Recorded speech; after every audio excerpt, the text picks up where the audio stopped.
Hey, what's up, y'all? Hold on, let me take the sunnies off. I want to thank you, Eye to Eye, for checking out Sway's Universe.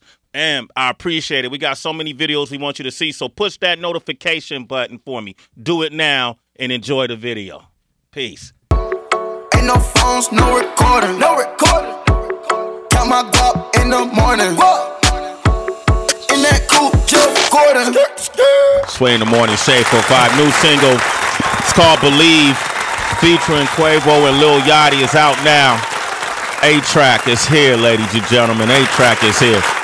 Hey, hello. Talk about this single real quick, too, man. When you did this song, yeah, you produced the song. Yeah. Quavo and Lil Yachty. Arguably, Lil Yachty has been a very controversial figure in the rap game as of late. What are your thoughts on him? I think he's great. Yeah. I think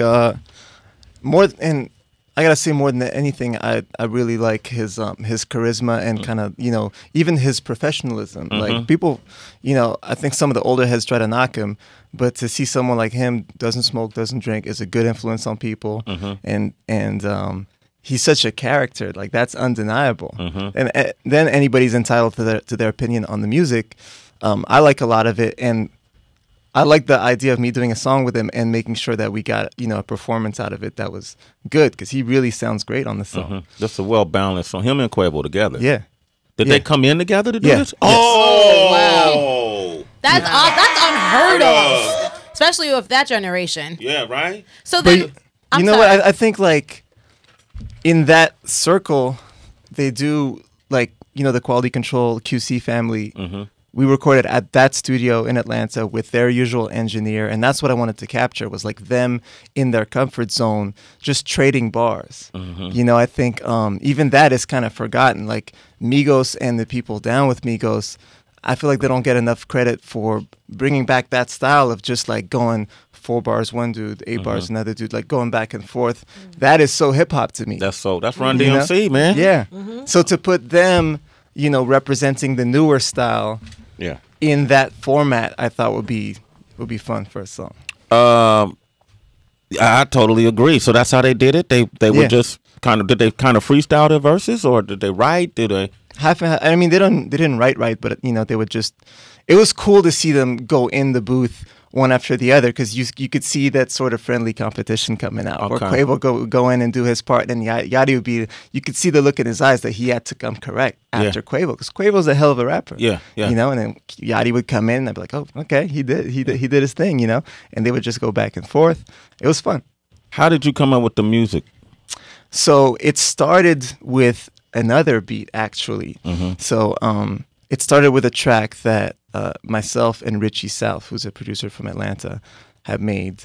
I went to Atlanta for a couple of days and just linked up with a couple producers and rappers, and just wanted to come up with songs, or at least like ideas of songs that I could come home and reproduce and work on more. So myself and Richie South started the beat. I recorded Quavo and Yachty to it.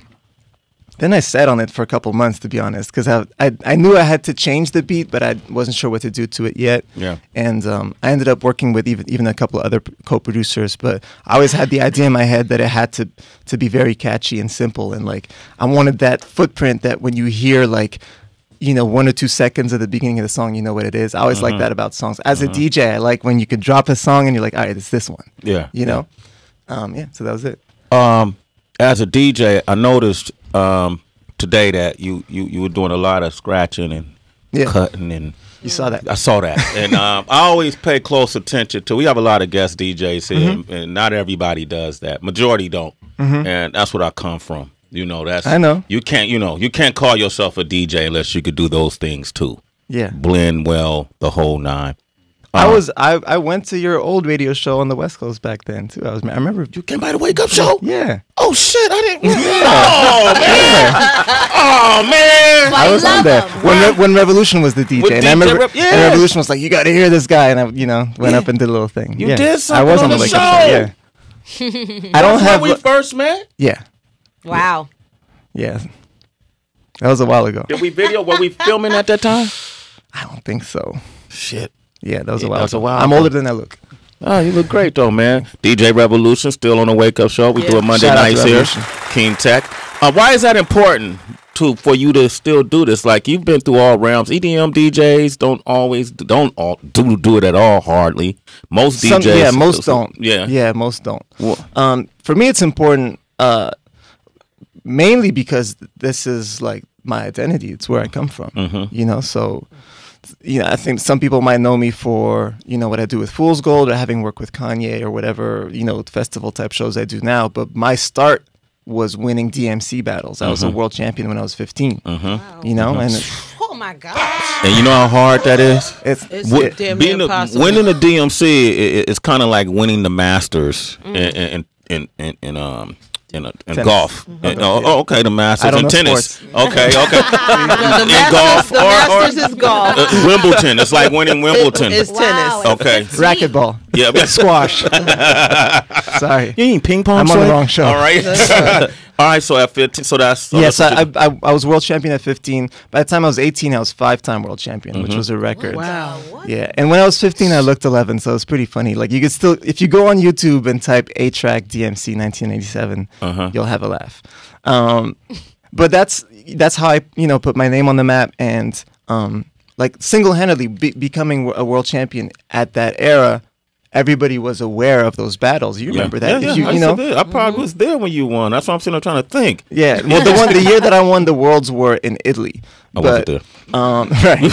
But I'm sure we were at another battle together. But you know, at that time, winning that title was enough to be known. Just off of that, I was getting gigs internationally, getting press. You know, all that stuff. And you know, I came up at that time when turntablism was an explosion. It was just like blowing up, and there was new tricks and styles and techniques being invented literally every year. So it was a really exciting time, and kids used to watch, you know, the VHS tapes, the cassettes of battles, the same way that kids watch, you know, skateboarding videos, and just like, you know, everybody has their favorite. This guy has flow, this guy has style, this guy's got technique, and you just sort of soak it in, and you know, you just come up with your own style.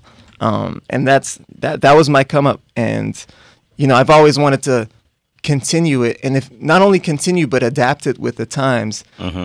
In part because as time went by and as DJing blew up in a sort of different way in the era of the DJ/producer, and especially in the last like 7-8 years when EDM became a thing, and then you had DJs on the main stage of festivals and billboards on Sunset Boulevard for DJs.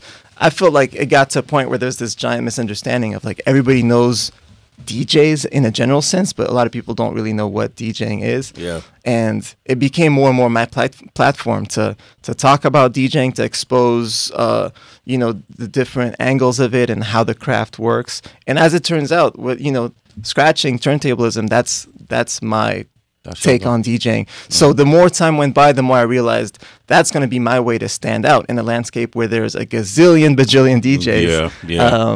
You know, if anything, I went back to practicing even more in recent years because I just realized that this would be my identity more than ever. A-Trak is here, man. We're celebrating the 10-year anniversary of Fool's Gold and Fool's Gold Day Off. It's this Saturday, August 19th at 3 p.m. We're going to talk more about that. Yeah, I wanted to ask you. You mentioned DMC. Of course, we know that era. We were at a lot of competitions. I remember seeing DJ Scratch. I remember seeing so many people. Who were your influences then as a young kid? Who did you see and like, damn, I got to be up there one day? So, hold up. We'll come back. He'll answer that question. Wow. Let him think about it for a second. All right. We're going to continue this conversation with A-Trak, and we're going to open up the phone lines, 888-742-3345. Now, Peter, Piper, pick peppers. It's Sway in the morning, only on Shade 45. Kilo.